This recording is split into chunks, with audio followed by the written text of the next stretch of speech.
The flames had taken everything from Jacob Everett except his breath, and some days he wished they had taken that too.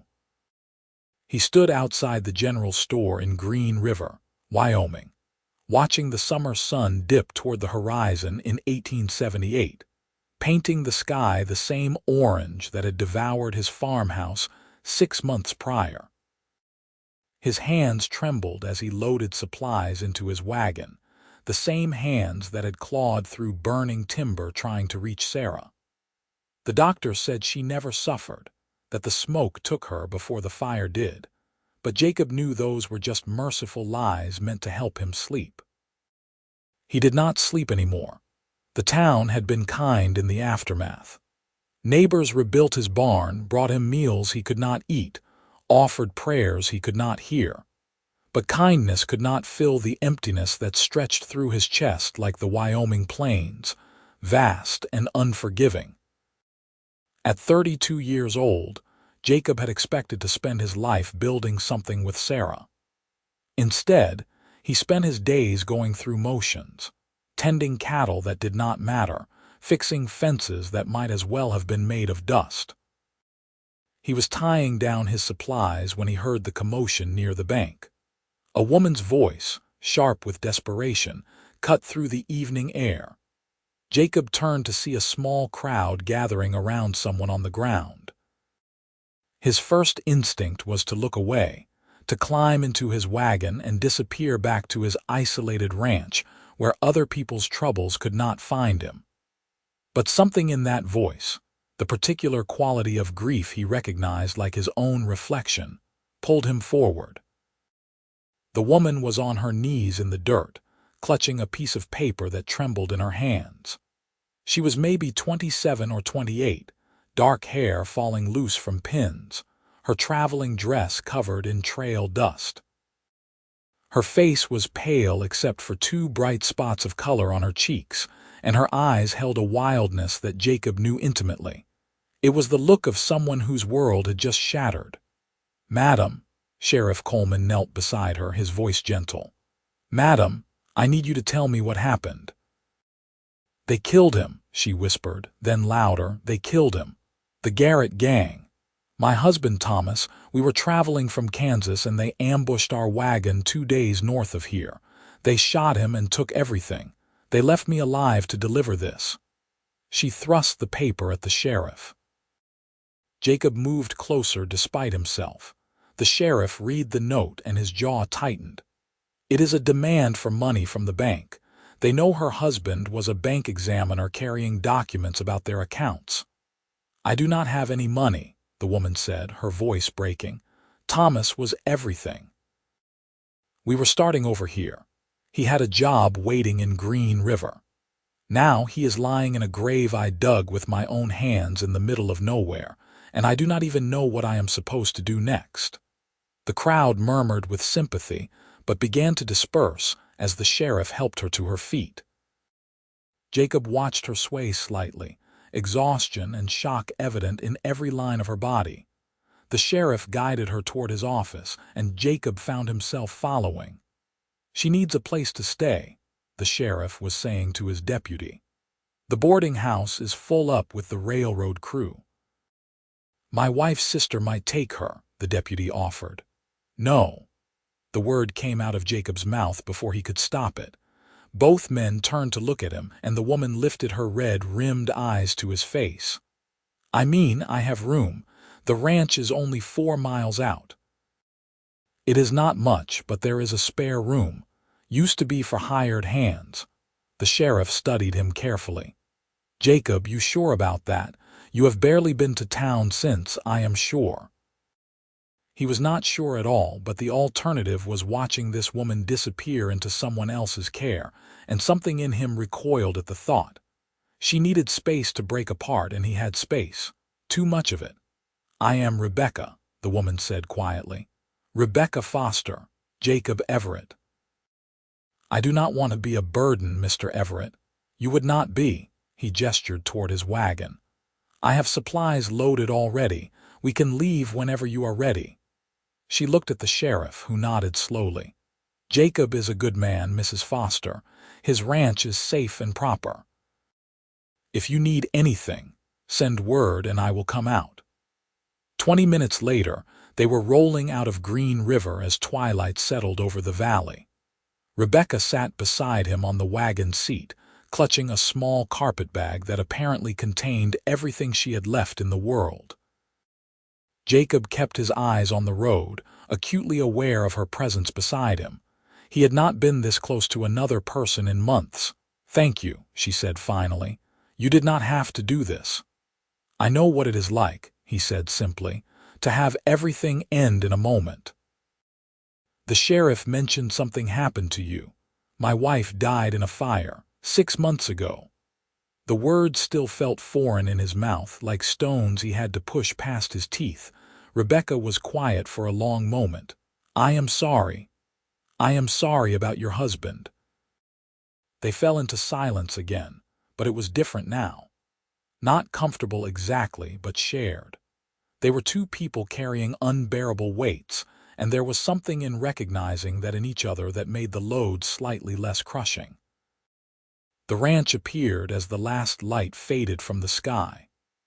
Jacob had rebuilt the house, smaller than before, a simple structure with clean lines and no memories embedded in its walls. He helped Rebecca down from the wagon and carried her bag inside, lighting lamps as he went. "The spare room is through there," he said, pointing to a door off the main living area. "It has a bed and a chest of drawers. There is a lock on the inside of the door." Rebecca nodded, understanding what he was really saying. "This is safe. You are safe here." "I will make coffee," he added, because he did not know what else to offer. "I can help with breakfast in the morning," she said, "to earn my keep." "You do not have to earn anything, Mrs. Foster. Rebecca, please." She looked around the sparse but clean room. "This is very kind of you, Mr. Everett." "Jacob." Their eyes met for just a moment, two broken people standing in a lamplight room, and Jacob felt something shift in his chest. Not healing exactly, but maybe the first hairline crack in the ice that had frozen around his heart. Over the next days, they developed a careful routine. Jacob tended his cattle and horses, mended fences, did the endless work that ranching demanded. Rebecca kept the house, cooked meals that Jacob actually ate, and slowly began to look less like a ghost. They spoke little at first, just practical exchanges about supplies and schedules. But gradually, in the evenings when they sat on the porch watching the stars emerge, words began to flow more easily. "Thomas was a good man," Rebecca said one night, her voice soft.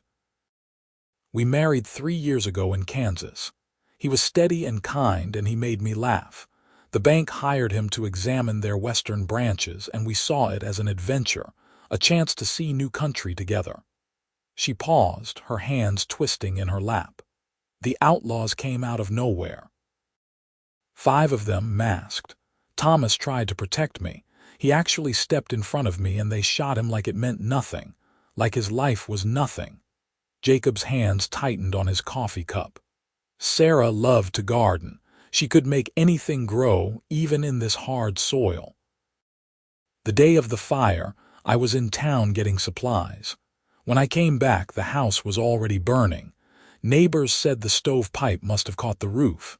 I tried to get inside, but the smoke and heat pushed me back. I could hear her calling for me, and I could not reach her." His voice cracked. "I could not reach her." Rebecca reached over and placed her hand on his. The touch was startling, the first deliberate human contact he had experienced in months. Her hand was warm and small and real, and Jacob found himself turning his palm up to hold hers. "It was not your fault," she said firmly. "It was not yours either." They sat like that, hands clasped, until the night grew cold and they retreated inside to separate rooms. But something had shifted between them, a wall coming down brick by brick. As weeks passed, Jacob found himself looking forward to coming back to the house each day. Rebecca's presence had brought life back into the space in ways he had not anticipated. She sang sometimes while she worked, old hymns and folk songs that drifted out through open windows. She had taken over the small garden plot, coaxing late summer vegetables from the earth with the same determination Sarah had shown. The similarity should have hurt, but instead it felt like a gift. One afternoon, Jacob came back early to find Rebecca sitting on the porch steps, tears streaming down her face. She was holding a small daguerreotype photograph, and he did not need to ask who it showed. He sat down beside her, not touching, just present. "Some days are worse than others," he said. "I keep forgetting he is gone," she whispered. "I will think of something I want to tell him, and for just a moment I forget. Then I remember all over again, and it is like losing him again each time. I know. I do the same thing with Sarah." Rebecca wiped her eyes and looked at the photograph. "We wanted children. We were going to start trying once we got settled in Green River. Now that will never happen." Jacob felt the familiar ache of his own lost future. He and Sarah had talked about children too, had picked out names, had imagined what their life would look like, full of small voices and laughter. All of it gone in smoke and flame. "May I see?" he asked gently. Rebecca handed him the photograph. Thomas Foster had been a handsome man with kind eyes and a slight smile. He looked trustworthy, the sort of person you would want examining your bank's accounts. "He looks like a good man." He was. Rebecca took the photograph back and studied it. "I will always love him. But I cannot spend the rest of my life frozen in that moment on the road when they shot him. I keep thinking, what would Thomas want for me? And I know he would want me to live." "That is what Sarah would want too," Jacob admitted. "She used to say life was too precious to waste a single day." "I have wasted a lot of days since she died." Rebecca turned to look at him fully. "You saved me, Jacob. That first day in town, I wanted to lie down in that dirt and never get up. You gave me a reason to keep moving. This place, having something to do, someone to talk to who understands.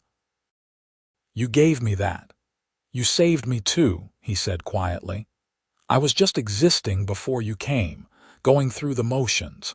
Having you here, it reminded me what it feels like to be alive." Their eyes held, and Jacob felt his pulse quicken. Rebecca was beautiful, he realized. He had noticed it in an abstract way before, but now he truly saw her. The strength in her features, the depth in her dark eyes, the curve of her mouth that he suddenly wanted to trace with his fingers. "Rebecca," he started, then stopped, uncertain.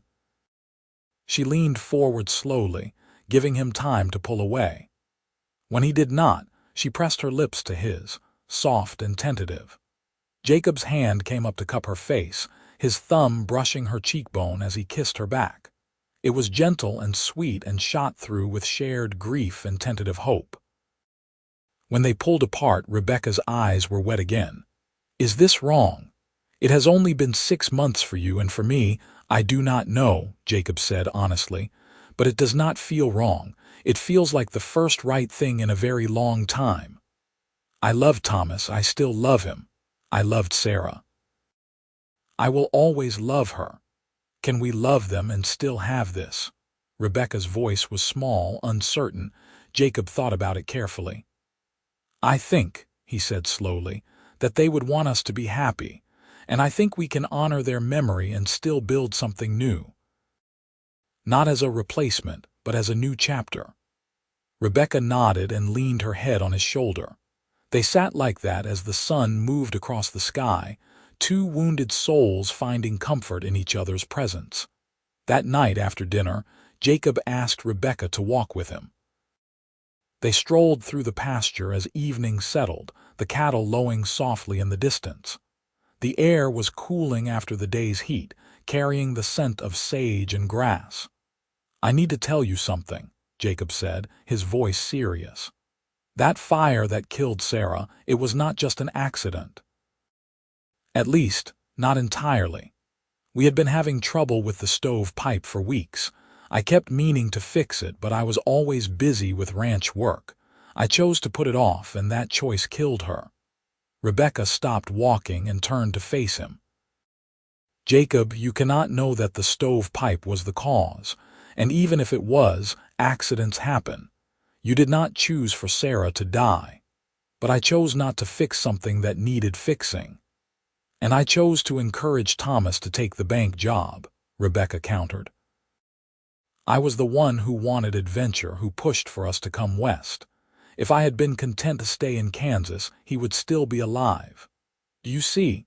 We can torture ourselves with what ifs forever, but it does not change what happened. It just keeps us trapped in the past." Jacob reached for her hand. "How do we move forward without feeling like we are betraying them?" "I think," Rebecca said carefully, "we move forward while carrying them with us. We do not forget, we do not replace them, but we allow ourselves to live again." She paused. "Do you want this, Jacob, whatever this is between us?" He looked at her in the fading light, this strong woman who had survived an outlaw attack and kept going, who had pulled herself out of despair through sheer will.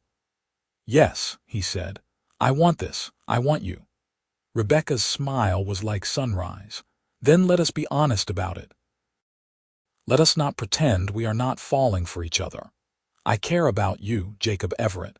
I care about you in a way that has nothing to do with convenience or shared grief. You make me feel alive again."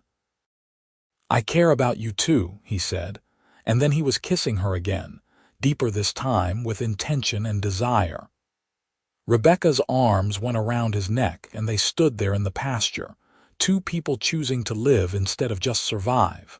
The next weeks were a revelation. They continued their routines, but everything was charged with new meaning. Hands that brushed while passing dishes at dinner would linger. Conversations on the porch stretched later into the night. Jacob found himself watching Rebecca as she moved through the house, memorizing the way lamplight caught in her hair, the sound of her laughter, the feeling of rightness when she was near. One evening, as they sat together on the porch swing he had recently built, Rebecca said, "Tell me about your dreams, Jacob. Not the nightmares, but the real dreams. What did you want your life to be?" Jacob was quiet for a moment, organizing thoughts he had not allowed himself to think in months. "I wanted to build something lasting. Expand the ranch, breed quality horses, maybe some cattle. I wanted a house full of children and grandchildren someday. I wanted to grow old watching the seasons change over land I had worked with my own hands." He paused. "What about you?" "I wanted to matter," Rebecca said softly, "to make a difference somehow. Thomas and I talked about starting a school once we settled. I love children, love teaching.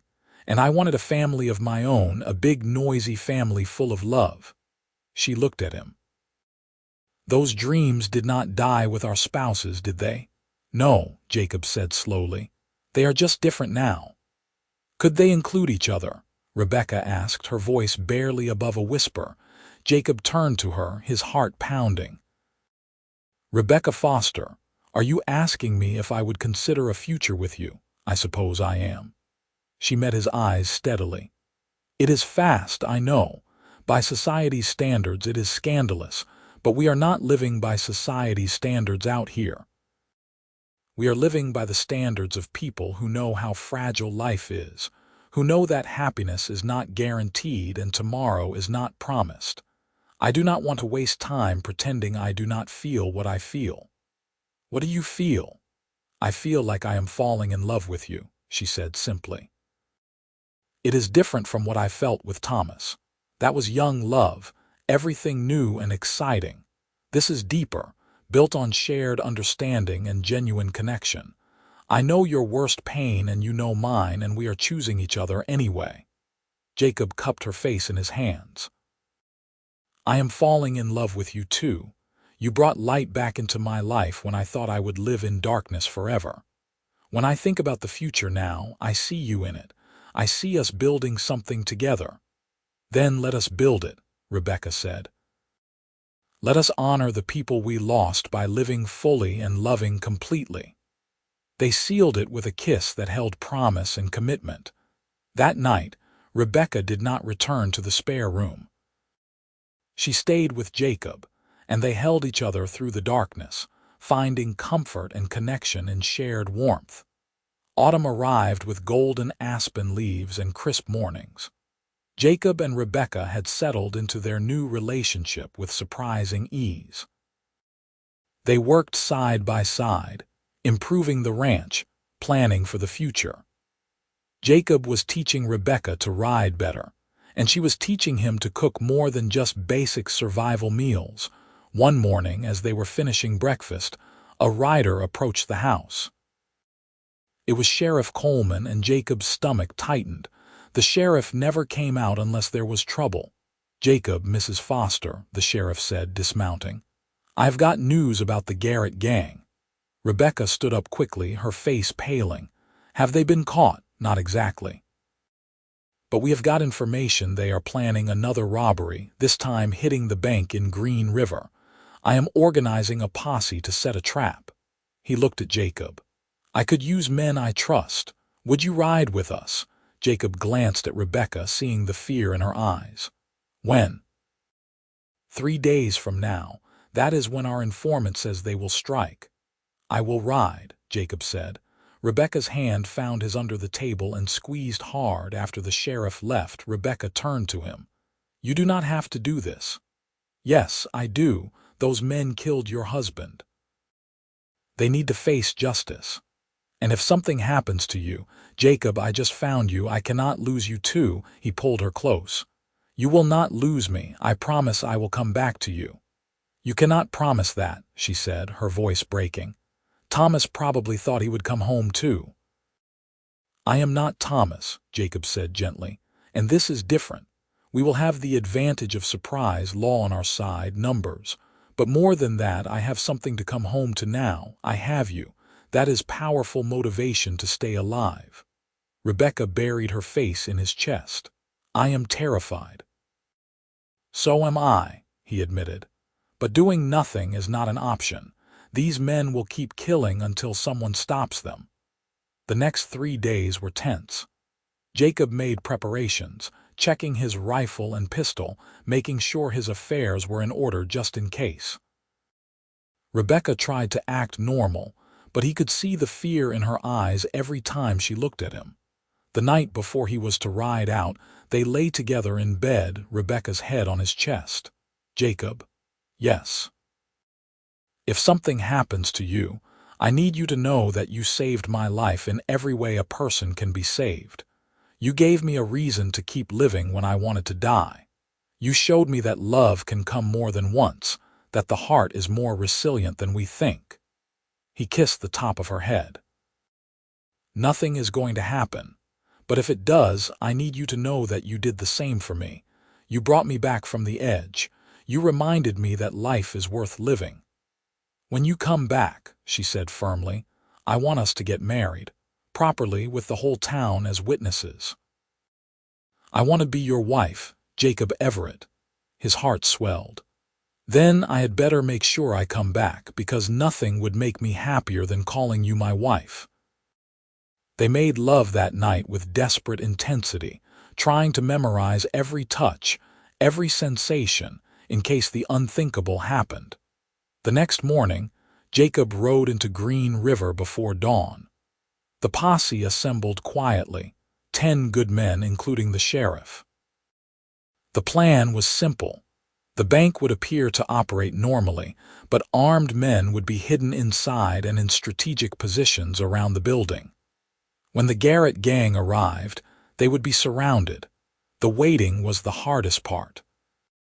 Jacob positioned himself in the feed store across from the bank, his rifle ready, his heart pounding. He thought of Rebecca back at the ranch, probably pacing the floor, maybe praying. He sent up a prayer of his own. The gang arrived just after noon, 5 men on horseback, wearing bandanas over their faces. They dismounted casually, clearly expecting no resistance. 3 went into the bank while 2 stayed with the horses. The sheriff's signal was a whistle. The moment it sounded, everything happened at once. The men inside the bank drew their weapons on the outlaws. The men in hiding emerged, rifles aimed. The two outlaws outside tried to mount up, but shots fired from the rooftops forced them to surrender. Inside the bank, it went less smoothly. One of the gang members grabbed a teller as a shield and started backing toward the door. Jacob could see through the window, could see the terror on the young teller's face. Without thinking, Jacob burst from the feed store and entered the bank from the side door. The outlaw did not see him coming. Jacob brought the butt of his rifle down on the man's arm, causing him to drop his gun. The teller scrambled away, and suddenly, Jacob was face to face with the outlaw. Recognition flashed in the man's eyes. This was Cole Garrett himself, the leader, the man who had killed Thomas Foster. "You are going to hang," Jacob said quietly. Cole lunged at him, knife appearing from nowhere. They grappled, crashing into the bank counter. Jacob felt the knife slice across his ribs but ignored the pain. He brought his knee up hard into Cole's gut, and when the outlaw doubled over, Jacob landed a solid punch to his jaw. Cole went down and stayed down. The other deputies rushed in to secure the prisoners. Jacob stood there, breathing hard, blood seeping through his shirt. The sheriff appeared at his side. "You are hit." "Just a scratch," Jacob said, though it burned like fire. "You are a damn fool and a hero," the sheriff said, grinning. "That is Cole Garrett you just took down. There is a reward for him." "I do not want it," Jacob said. "Give it to the widow of that bank examiner they killed, Mrs. Foster." The sheriff's grin widened. "I heard she is living out at your place." "She is going to be my wife," Jacob said, and saying it out loud made it real in a way nothing else had. The doctor cleaned and stitched Jacob's wound, declaring it painful but not serious. By evening, Jacob was riding back toward the ranch, exhausted and sore but alive. As he approached, he saw Rebecca standing outside, her hand shading her eyes as she watched the road. The moment she recognized him, she started running. Jacob dismounted carefully, mindful of his injury, and caught her as she threw herself into his arms. "You are alive," she sobbed.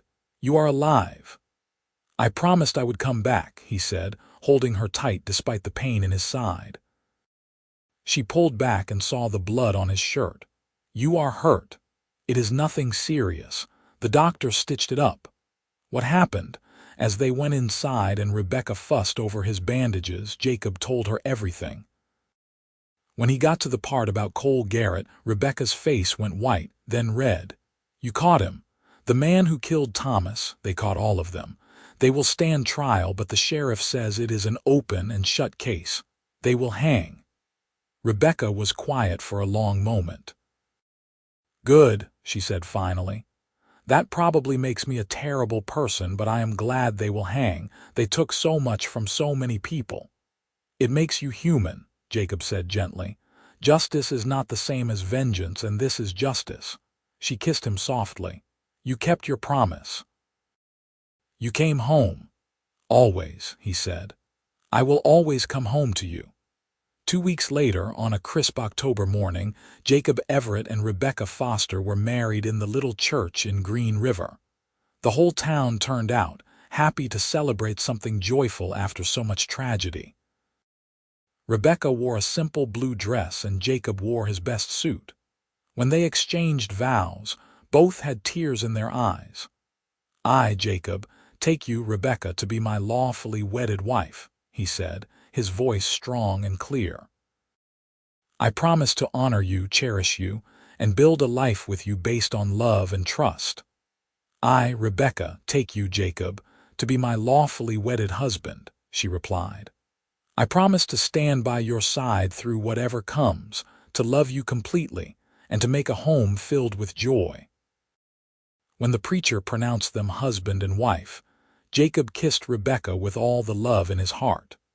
The congregation applauded, and for that moment, the weight of their shared past seemed lighter.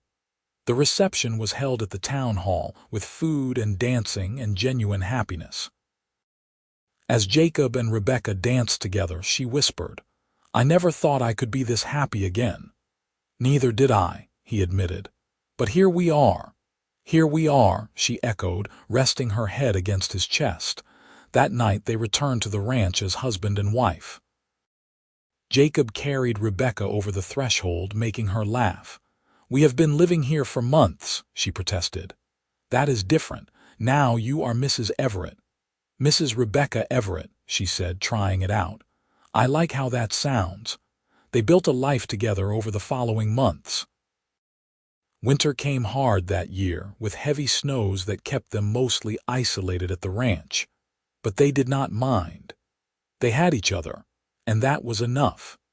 They spent long evenings by the fire, talking about their pasts without pain, about Sarah and Thomas with love and fond remembrance. "I think they would like each other," Rebecca said one night.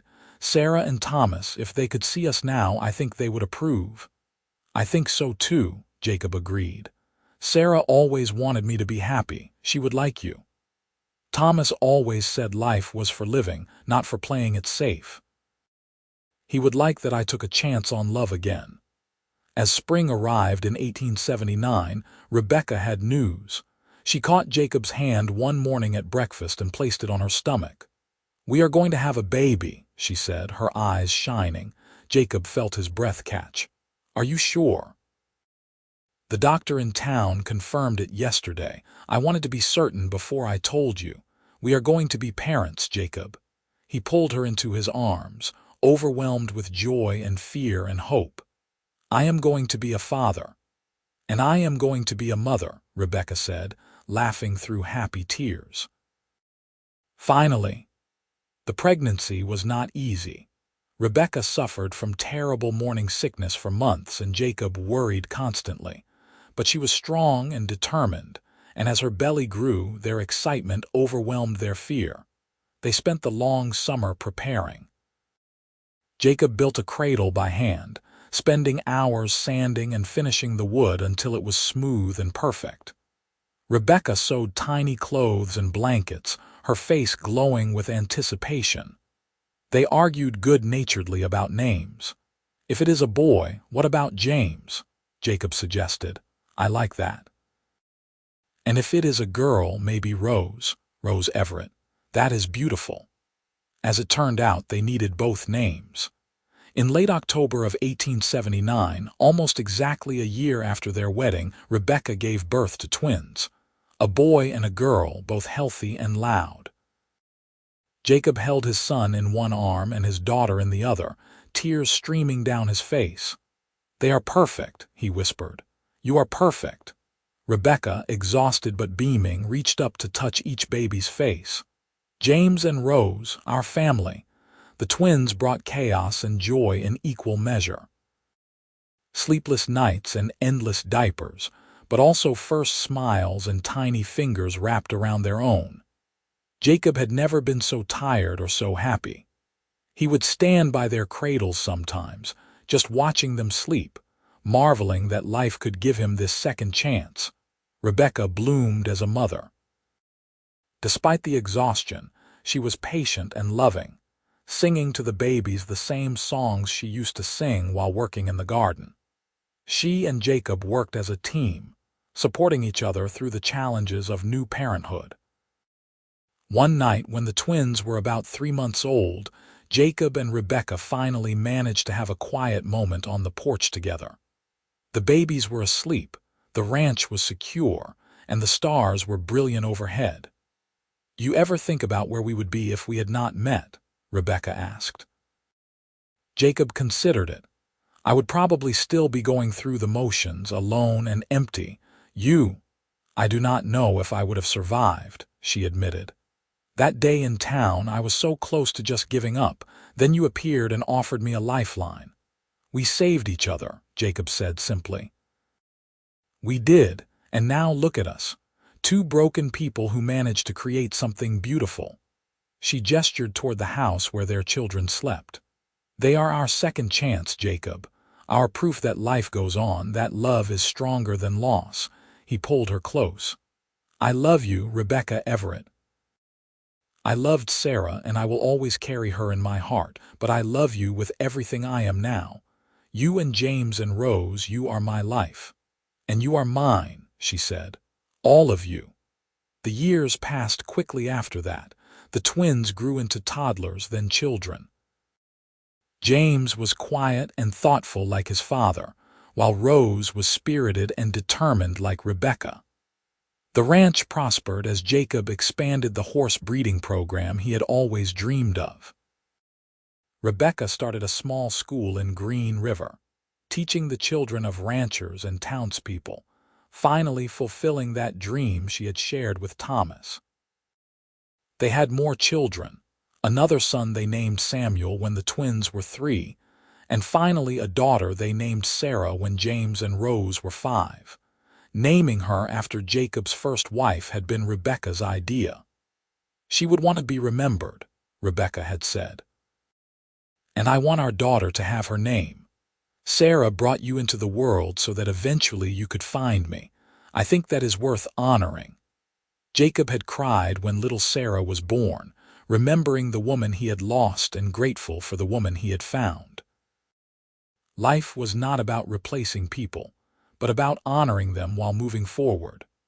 On their 10th wedding anniversary, Jacob and Rebecca sat on that same porch where they had first really talked, where they had first kissed, where they had made so many plans. Their 4 children were asleep inside, the oldest twins now almost 11, Samuel 7, and little Sarah 5. Did you ever imagine this? Rebecca asked.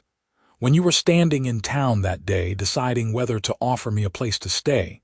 No, Jacob admitted. I was just trying to help someone who was hurting as much as I was. I never imagined it would lead to all this. I am so grateful you stopped, Rebecca said, that you did not just walk away like you wanted to.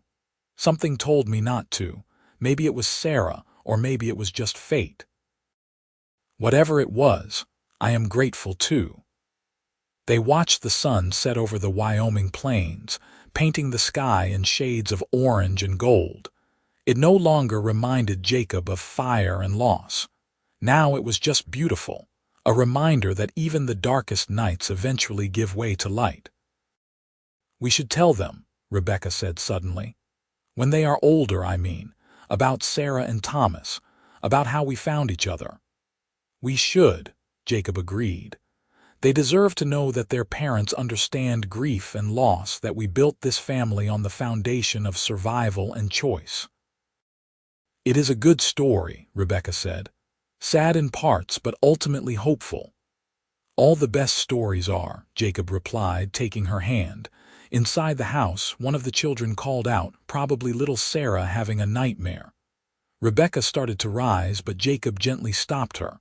I will go. He went inside and scooped his youngest daughter into his arms, carrying her back to bed. What is wrong, sweetheart? Bad dream, she mumbled, already half asleep again. It is all right now. You are safe. Papa is here. As he tucked her back in, he looked around at his sleeping children, at the solid house full of love and life. He thought about the man he had been, broken and alone, sure that happiness was forever out of reach. He thought about the woman who had knelt in the dirt of Green River's Main Street, certain her life was over. Neither of them had been right about their futures.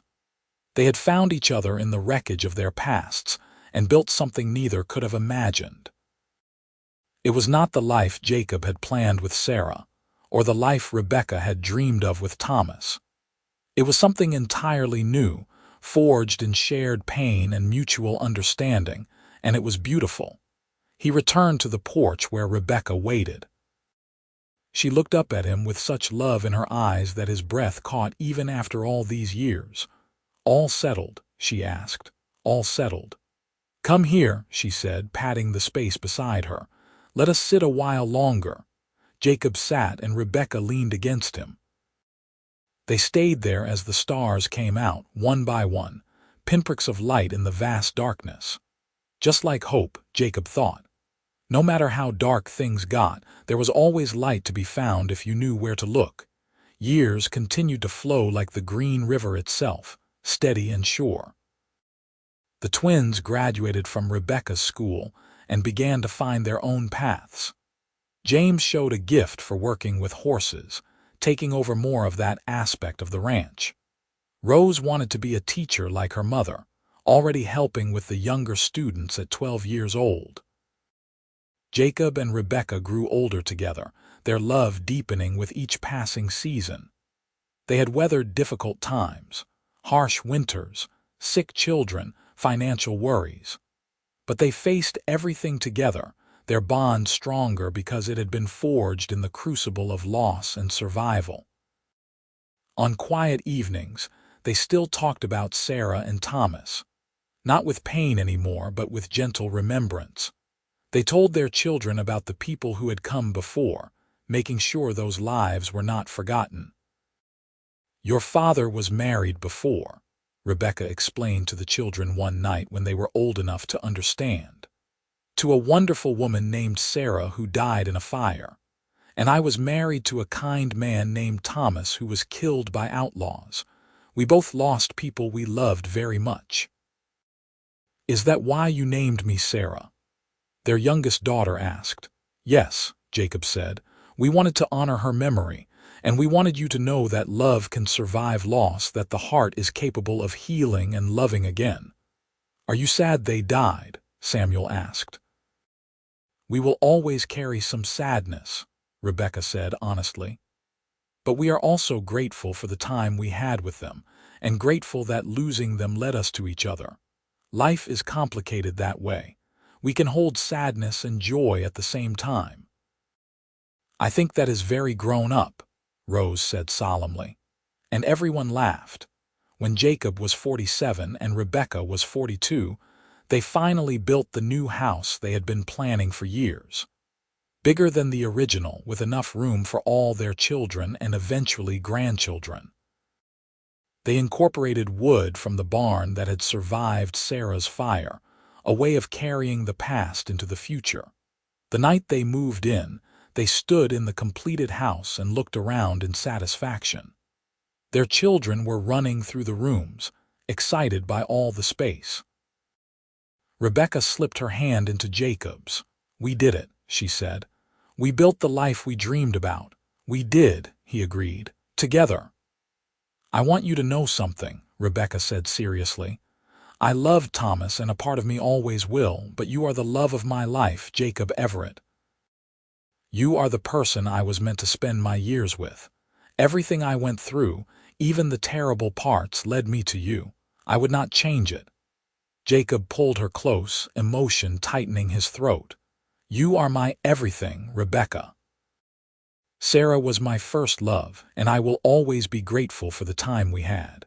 But you are my forever love. You are my home." They kissed as their children's laughter echoed through their new house, the sound of life continuing, of hope realized, of love triumphant over loss. As the years advanced further, Jacob and Rebecca watched their children grow into adults. James married a sweet girl from town and started his own ranch nearby. Rose became a teacher, eventually taking over Rebecca's school. Samuel decided to study law, riding off to Colorado for his education.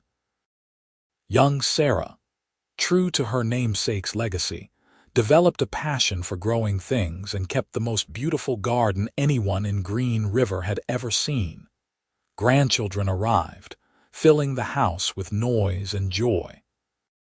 Jacob would sit on the porch with babies in his lap, telling them stories about the Old West, about courage and survival and love. Rebecca would bake with the older grandchildren, teaching them recipes and patience and the value of family. On their 25th wedding anniversary, the entire family gathered at the ranch for a celebration. Children and grandchildren, friends from town, even the now elderly Sheriff Coleman who had been there from the beginning. There was food and music and dancing, and speeches that made Jacob and Rebecca both cry with happiness. 25 years ago, Jacob said, when it was his turn to speak, I was a broken man who thought his life was over. Then I met a remarkable woman who was facing her own darkness, and together we found a way back to the light. Rebecca, you are the best thing that ever happened to me. You gave me a reason to live again, and you gave me a family more beautiful than anything I could have imagined. I love you more today than I did on our wedding day, and I will love you more tomorrow than I do today. Rebecca stood beside him, tears streaming down her face. Jacob taught me that the human heart is more resilient than we know, that we can survive the unthinkable and still find joy on the other side. He showed me that honoring the past and embracing the future are not mutually exclusive. We can remember those we lost while still fully living and loving. Jacob, you are my partner, my best friend, and my great love. Thank you for 25 incredible years. They kissed as their family applauded and cheered. Later, when the party had wound down and it was just the two of them again, they returned to their favorite spot on the porch. 25 years, Rebecca mused. Where did they go? Into building this, Jacob said, gesturing at the ranch, the house, the life they had created. Into raising our children and loving each other. I would not change a single day. Not even the hard ones, not even those. The hard days made the good ones sweeter. They reminded us not to take anything for granted. Rebecca leaned against him, and they watched the sun set over the land they loved. The Wyoming sky was endless, full of possibility and promise. Somewhere in Green River, their story had become legend. The cowboy who lost his wife in a fire, and the widow who lost her husband to outlaws, finding each other in their darkest moments and building a love story for the ages. But to Jacob and Rebecca, it was not a legend. It was simply their life, hard-won and precious, built on the ashes of grief and the foundation of mutual respect and genuine love. As full dark fell and the stars emerged, Jacob helped Rebecca to her feet. "Come on, Mrs. Everett. Let us go to bed. Are you getting tired of me, Mr. Everett?" She teased. "Never," he said firmly. "I could never tire of you." They went inside together, closing the door on another day, secure in the knowledge that they would face whatever came next side by side, the way they had for 25 years, and would for however many more they were granted. Life continued in its beautiful, ordinary way. Seasons changed, children grew, and love endured. The ranch thrived under James's management with Jacob's guidance. Rebecca's school became known throughout the region for excellence.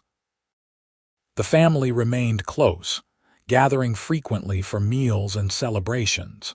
When Jacob was 55 and Rebecca was 50, they took a trip together, just the two of them. They traveled to Kansas, where Rebecca showed him where she had lived with Thomas, and they visited his grave, laying flowers and saying a prayer. Then they went to the site where Jacob's first house had stood, where Sarah had died. A small marker stood there now, put up by Jacob years ago. "Thank you, Sarah," Rebecca said softly, standing by the marker, "for loving Jacob and making him the man he is, for teaching him about commitment and partnership. He brought all those lessons to our marriage, and we have both benefited from them." Jacob's eyes were wet as he added, "I loved you, Sarah. I will always love you, but I want you to know I am happy. I have lived a full life, and a big part of that is because of what you taught me." They performed a similar ritual at Thomas's grave. Jacob spoke this time. "Thank you for loving Rebecca and treating her well. Thank you for making her believe in love so that she could take a chance on me. I promise I have spent every day trying to be worthy of her trust." It was cathartic, this final honoring of their pasts. When they returned to Wyoming, both felt lighter, as if they had closed a chapter that had remained slightly open all these years. As they aged into their 60s and then 70s, Jacob and Rebecca slowed down but never stopped living fully. They watched their grandchildren have children of their own. They celebrated 50th wedding anniversary surrounded by 3 generations of family. They continued to sit on their porch in the evenings, hands clasped, watching the world turn. "You have any regrets?" Rebecca asked him one night when they were both 73. Jacob thought carefully before answering. "I regret that Sarah died so young. I regret that Thomas was killed. I regret any pain we caused each other over the years through thoughtlessness or exhaustion. But do I regret the choices that led us here? Never, not for a single moment. Me neither," Rebecca said. "We have had a good life, Jacob." "The best," he agreed. They lived to see the new century arrive in 1900. Their children threw them a party, marveling that their parents had lived through so much history. Jacob and Rebecca, now in their 70s, looked at each other and smiled. They had indeed seen remarkable changes, but the constant through it all had been their love for each other. Jacob Everett died peacefully in his sleep in 1902 at the age of 76. Rebecca was lying beside him, and she knew the moment he passed. She held his hand and whispered, "Thank you, my love. Thank you for every day, every moment. Go find Sarah and tell her I said thank you too. I will see you again." Rebecca lived for 2 more years, surrounded by her children and grandchildren. She spent her remaining time telling stories, making sure the family history was preserved. She told them about Jacob's courage, his kindness, his strength. She told them about Sarah and Thomas, about loss and survival, about second chances and the resilience of the human heart. When Rebecca Foster Everett died in 1904 at the age of 78, she was buried next to Jacob on a hill overlooking the ranch they had built together. Their headstones stood side by side, but the family added 2 smaller markers as well, honoring Sarah and Thomas. All 4 names, connected by love and loss and the strange paths life takes. At the funeral, James Everett stood before the assembled family and told the story one final time. About the cowboy who lost his wife in a fire and the widow who lost her husband to outlaws. About how they met in a town called Green River on a summer evening in 1878. About how they chose to live instead of merely survive, to love instead of remaining frozen in grief. "Our parents taught us that love is not finite," James said. "That the heart can hold multiple truths at once. They never forgot their first spouses, but they built a beautiful life together that honored those memories while creating something new. They showed us that tragedy does not have to be the end of the story, that with courage and faith and an open heart, second chances are possible." The family laid flowers on all 4 graves, honoring the intertwined stories that had created their family. As the sun set over the Wyoming plains, painting the sky in shades of gold and orange, it seemed fitting. From fire and violence had come love and life. From endings had come new beginnings. The ranch continued through the generations, always in the family. The story of Jacob and Rebecca became family lore, told and retold to children and grandchildren and great-grandchildren. It became a touchstone, a reminder that love can survive anything, that hope is stronger than despair, and that sometimes the worst moments of our lives can lead to the best. In Green River, Wyoming, the Everett family name became synonymous with integrity, hard work, and enduring love.